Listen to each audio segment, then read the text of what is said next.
Alrighty. It is June 16th, 2025. I am Michael Winkler, and this is the Mike Wink Show. So we've been on a bit of a hiatus since the last time, a little bit over a month. Big part of that, in fact, pretty much all of it, was because I dislocated my jaw.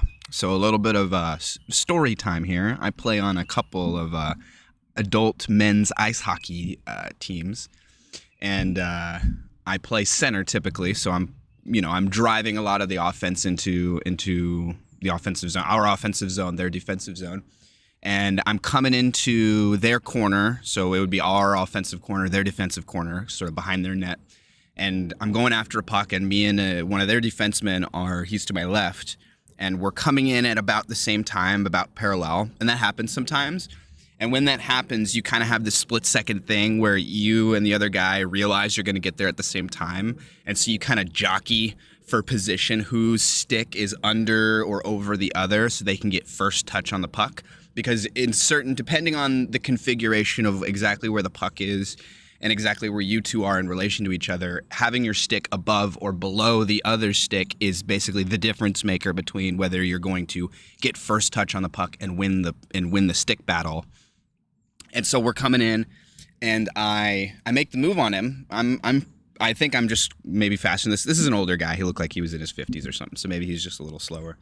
But I made the move on him. I was over his stick, went under his stick, and so I'm ready. I'm in position. I beat him in this little meta game that you play when you're coming into the corner playing ice hockey.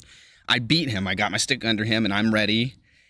But I guess he didn't notice that my stick had gone under his, and he thought maybe my stick was still over his, or he was just too slow to react. Maybe I just did it too quick.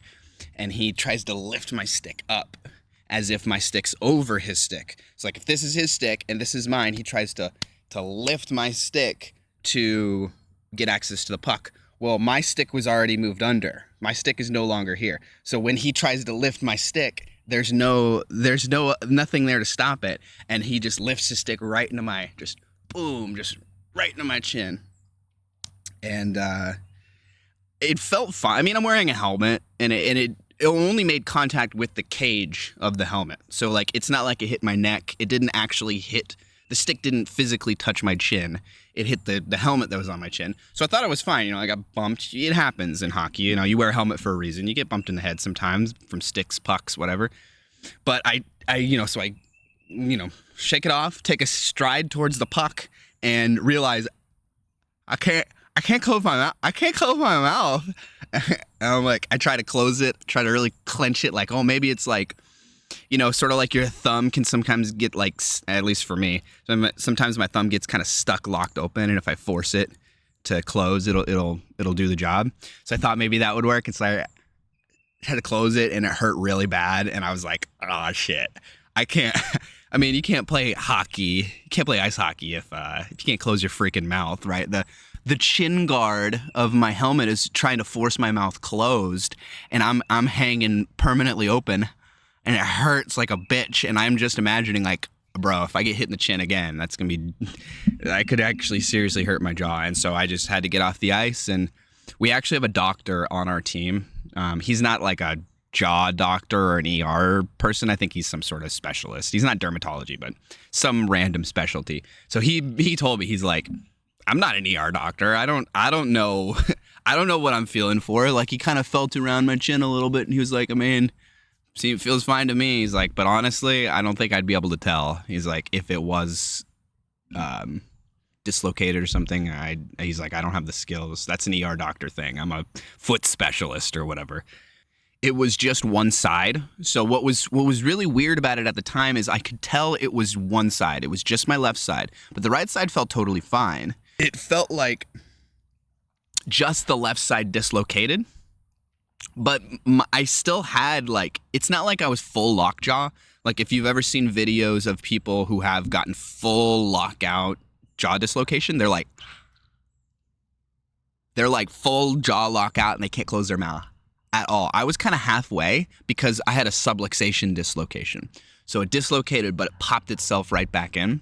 So I was able to kind of be halfway closed. I wasn't like full, as wide as my mouth can go, lock open like you see with a lot of full non-subluxation dislocations.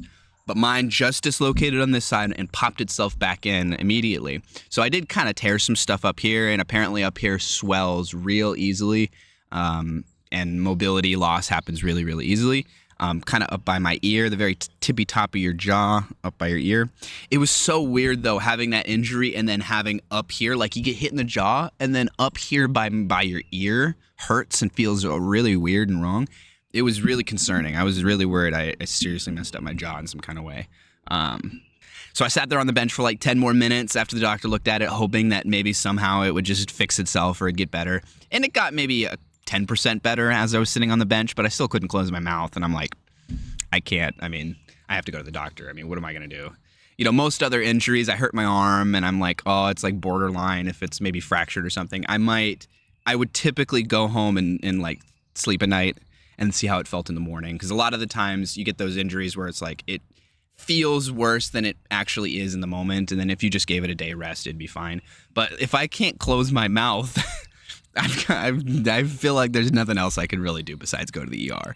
So I went to the ER and they gave me a CT scan. Everything looked fine. Like I said, subluxation dislocation, so it popped itself right back in. But I couldn't close my mouth for about 2 weeks. I could kind of talk. I tried to record a session. I tried to record an episode. Maybe I'll chop up that footage someday. But I couldn't close my mouth for about 2 weeks and eating mashed potatoes and applesauce for about a week and a half of that. By the end of the second week, I could kind of just barely get my molars together. And I couldn't fully get them together, but just enough that I could kind of like get some food in there and kind of wiggle my jaw around and make it work. But yeah, so that was interesting way to dislocate your jaws. Playing ice hockey, getting high sticked right in the chin. Not wouldn't recommend. 2 out of 10. Would not recommend.